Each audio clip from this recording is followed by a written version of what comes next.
উপজেলা সদর ইউনিয়ন কৃষক দল কর্তৃক আয়োজিত কৃষক সমাবেশে আজকের সম্মানিত সভাপতি উপস্থিত আমাদের পার্টি অঞ্চলের কৃষকের না, পার্টি অঞ্চল না, শুধু বাংলাদেশ জাতীয়তাবাদী কৃষক দলের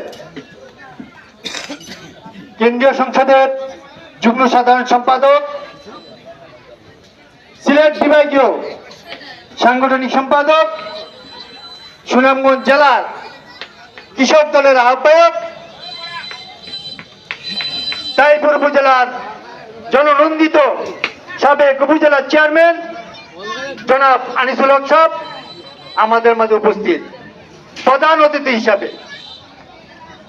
আজকে জামালগঞ্জ উপজেলা বিএনপি এবং অঙ্গ সংগঠন কৃষক দলের পক্ষ থেকে এবং দেশনেত্রী বেগম খালেদা জিয়ার পক্ষ থেকে, আগামী রাষ্ট্রনায়ক তারেক রহমানের পক্ষ থেকে সংগ্রামী অভিনন্দন ও শুভেচ্ছা জানাচ্ছি। সংগ্রামী সাথী বন্ধুরা, দু একটি কথা বলবো, আমাকে হয়তো বা শর্ট করার জন্য বলবেন, কিন্তু দু একটি কথা আমি বলবো।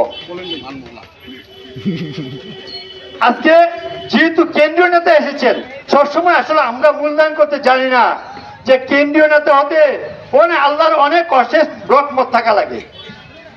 কেউ আপনি জানেন, সাবেক যে মহিলা এমপি ছিল শাহিমা শাহরিয়ার, কৃষক দলের সহ সম্পাদক ছিল, এর কারণে কিন্তু তাকে এমপি দিছে স্বৈরাচার হাসিনা।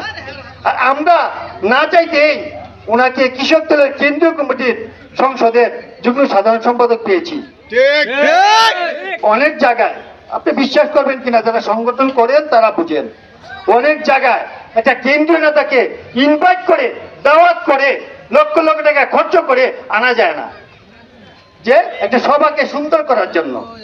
একটা সভাকে জামাই যদি বিয়ে করে তাহলে জামাই কি জামাই লাগে? জামাই জিনা থেকে বিয়ে হবে? এই জামাই আমরা পেয়েছি অরিজিনাল, যেটা কৃষকের জন্য সারা বাংলাদেশের সিলেট ডিভিশনের কাজ করতেছে। তারেক রহমানের দায়িত্ব দিচ্ছেন ওনাকে, যে সারা সিলেট ডিভিশন, সুনামগঞ্জ জেলা না, হাওর অঞ্চল, এই ইটনা মিঠাবন, খাইলাজুড়ি, সুনামগঞ্জ, আপনার সিলেট তামাবিল থেকে শুরু করে সমস্ত উপজেলার দায়িত্ব, জেলা বিভাগের দায়িত্ব ওনাকে দিয়েছেন, যে কৃষকের সমস্যা সমাধান করার জন্য। কি কি সমস্যা আছে জাতীয়ভাবে যদি আমরা এই সমস্যা তুলে ধরতে পারি, তাহলে উনি যদি তারেক রহমানের কাছে এই প্রেস লিস্টের মাধ্যমে উনি জমা দিতে পারে, তাহলে আমাদের এলাকার উন্নয়ন স্থায়ীভাবে হবে। তাহলে এই নেতা আমরা পেয়েছি আজকে। হ্যাঁ, আপনারা যারা কৃষক আছেন তারা আপনাদের হাইলার হাওরের কথা বলবেন, পাটনার হাওরের কথা বলবেন, সমস্ত দুঃখ দুর্দশার কথা বলবেন, রাস্তাঘাটের কথা বলবেন। এই কথাগুলো নেতাকে বলবেন, নেতা লিপিবদ্ধ করবে থানা খাতার মধ্যে, করার পরে উনি আবার কেন্দ্রীয়ভাবে এগুলি সংসদে যায় আমাদের কথাগুলো উত্থাপন করবেন। সংগ্রামী সাথী বন্ধুরা, গেল এক পর্ব উনাকে নিয়ে। আর দু একটি কথা আমি সাংগঠনিক কথা বলতে চাই। তিল তিল করে জামালগঞ্জ উপজেলা বিএনপিকে সুসংগঠিত করার জন্য 17 বছর না, ছাত্রদল যখন করেছি, গোলাম রব্বানী সভাপতি ছিল, আমি সিনিয়র ভাইস প্রেসিডেন্ট ছিলাম। এর থেকে শুরু করে আজকে 30 বছর যাবৎ আমরা সংগঠনকে সাজিয়ে গুছিয়ে তুলে ধরেছি।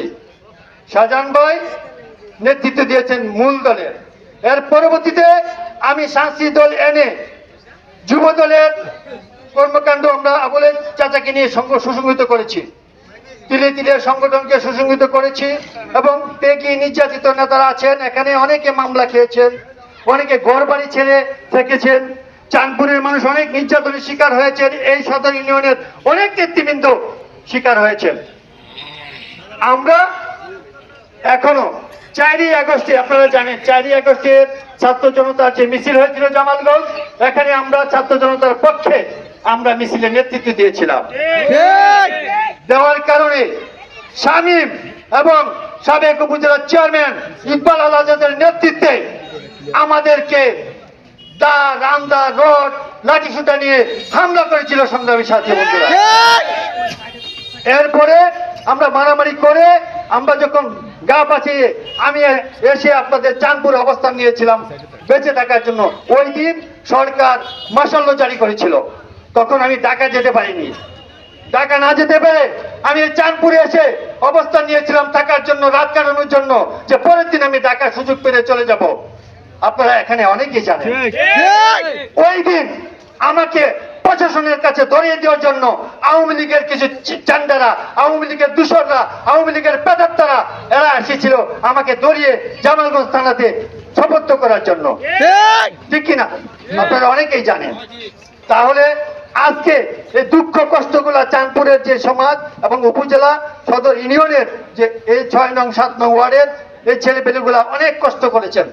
সংগ্রামী নেতা, আপনাকে বুঝতে হবে, আপনাদের তাদের দুঃখ দুর্দশার কথা দেশনেত্রী বেগম খালেদা জিয়ার কাছে বলতে হবে, তারেক রহমানের কাছে বলতে হবে, জেলা কমিটির কাছে বলতে হবে, আপনি কেন্দ্রীয় নেতাদের কাছে বলতে হবে, কারণ আপনার আমাদের ভরসা স্থান। কারণ আমরা কার কাছে বলবো? আমরা তো সাধারণ জনগণ তারেক রহমানকে চিনি না, আপনি চিনেন, আপনি তো তারেক রহমানকে চিনেন, আপনার সাথে কথা হয়, আপনি খালেদা জিয়ার সাথে কথা হয়, আপনি মির্জা ফখরুলের সাথে কথা হয়, আপনি মিলন সাহেবের সাথে ঘন্টার পর ঘন্টা কথা হয়, উনার কমিটিতে আপনি আছেন, আপনি নুরুল ইসলাম নুরের সাথে কথা হয়। তাহলে আমাদের কষ্টগুলা কার কাছে বলবো? ঠিক। সকল কৃষক এবং জাতীয়তাবাদী শক্তির যত শক্তি আছে সকলের দুঃখ কষ্টগুলা আপনার কাছে বলতে হবে, আপনি শুনতে হবেন, শুনতে হবে। কারণ আমাদের কষ্টগুলা এই যে 17 বছর আন্দোলন সংগ্রাম করে আমরা ঘর বাড়ি ছেড়ে বিভিন্ন জায়গায় অবস্থান করেছি। শাহজাহান ভাই বিভিন্নভাবে বারবার কারানি যেতে হয়েছেন। শাহজাহান ভাইয়ের সাথে আমিও মামলার শিকার হয়েছি, জেল খেটেছি, ঘর বাড়ি ছেড়ে, ছেলে বাচ্চা ছেড়ে আমরা বিভিন্ন জায়গায় অবস্থান করেছি। এই কষ্টগুলা আমরা বলতে চাই। আজকে এখন পর্যন্ত আওয়ামী লীগের কিছু প্রেতাত্মা, আওয়ামী লীগের কিছু